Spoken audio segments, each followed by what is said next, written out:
विधान परिषदेच्या जागा वाटपाचा तिढा महायुती आणि महाविकास आघाडीतही कायम आहे।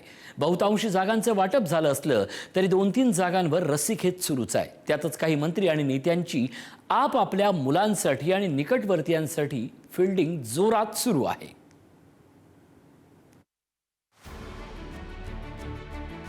महायुतीच्या जागा वाटपाचा तिढा अमित शहांच्या दरबारात गेला आणि 17 पैकी 14 जागांचा तिढा सुटला।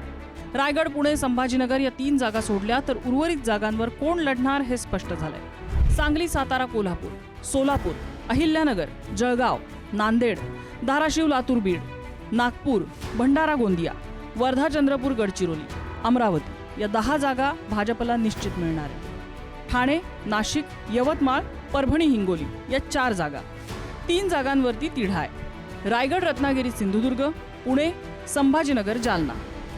राष्ट्रवादीला किती आणि कोणत्या जागा मिळणार हे अद्यापही निश्चित नाहीये। रायगड, रत्नागिरी, सिंधुदुर्गच्या जागेवर राष्ट्रवादी आणि शिवसेनेनं सुद्धा दावा केलाय। तिथे सुनील तटकरेंना पुत्र अनिकेत यांना आमदार करायचंय, तर शिवसेनेचे मंत्री भरत गोगावले यांना पुत्र विकास गोगावले यांना आमदार करायचंय। शिवसेनेची मतं अधिक असल्यानं या जागेवर तिढा निर्माण झालाय। पुण्याच्या जागेवर राष्ट्रवादीने दावा केलाय आणि भाजपाला सुद्धा ही जागा हवी आहे, त्यामुळे दोन्ही पक्षात यासाठी चर्चा सुरू आहे। असाच तिढा संभाजीनगर, जालना मतदारसंघासाठी निर्माण झालाय। शिवसेना आणि भाजप यांच्यात या मतदारसंघावरून रस्सीखेच आहे। चांगलं जिथे जिथे शिवसेना निवडणूक लढेल 100% यश आहे ते शिवसेनेला त्या ठिकाणी मिळेल। जागेचा विषय जो आहे हा माननीय मुख्यमंत्री असतील, उपमुख्यमंत्री महोदय असतील, हे लोक जे आहेत हे ठरवतात। लवकरच तुम्हाला कळेल। एकीकडे आपापल्या पक्षासाठी एक जागा मिळवण्यात 3ही पक्षांचे नेते वाटाघाटी करतायत, तर काही नेते आणि मंत्री आपापल्या मुलांना उमेदवारी मिळवून त्यांचा राजकीय मार्ग सोपा करण्यासाठी प्रयत्नशील आहे। जळगावमध्ये मंत्री गुलाबराव पाटील यांनी त्यांचा मुलगा प्रताप पाटील याच्यासाठी फिल्डिंग लावली आहे। कोकणात सुनील तटकरेंची पुत्र अनिकेतसाठी मतदारसंघ राहण्यासाठी प्रयत्न सुरू आहे। मंत्री भरत गोगावले यांचे पुत्र विकास गोगावले यांचाही उमेदवारीसाठी प्रयत्न आहे। हिंगोली, परभणीत आमदार अर्जुन खोतकर यांची पुत्र अभिमन्यूसाठी फिल्डिंग आहे। मंत्री शिवेंद्र राजे आणि खासदार धनंजय महाडिक यांचेही निकटवर्तीयांसाठी प्रयत्न सुरू असल्याचं कळतंय। दुसरीकडे महाविकास आघाडीचं जागा वाटप 15 जागांवर पूर्ण झालंय, पण 2 जागांवर अडलंय। काँग्रेस 8 जागा लढवणार आहे।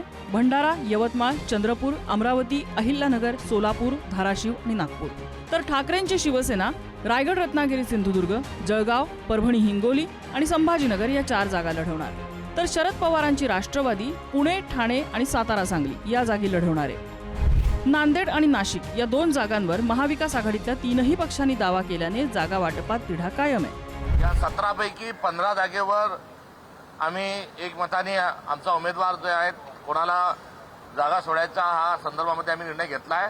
2 ठिकाणी 2 जागांवर आमची अद्याप चर्चा सुरू आहे। येणाऱ्या 2 दिवसात या 2 जागेच्या संदर्भात देखील निर्णय होईल। नांदेड आणि नाशिक या ठिकाणी 3ही पक्षांना या जागेच्या संदर्भात तिन्ही पक्षांनी त्या ठिकाणी दावा केलेला आहे। त्यामुळे या संदर्भात 2 जागा वगळता आम्ही इतर ठिकाणी जागा वाटपाच्या अनुषंगानं आज निर्णय घेतला आहे। अर्ज भरण्याची अंतिम मुदत जवळ यायला लागली तशी इच्छुकांचीही घालमेल सुरू झाली। त्यात काहींनी अर्ज घेऊन ठेवलेत, काहींचे डोळे नेत्यांच्या जागा वाटपाच्या बोलणीकडे लागले आहेत। सुशांत सावंतसह ब्युरो रिपोर्ट, पुढारी न्यूज, मुंबई।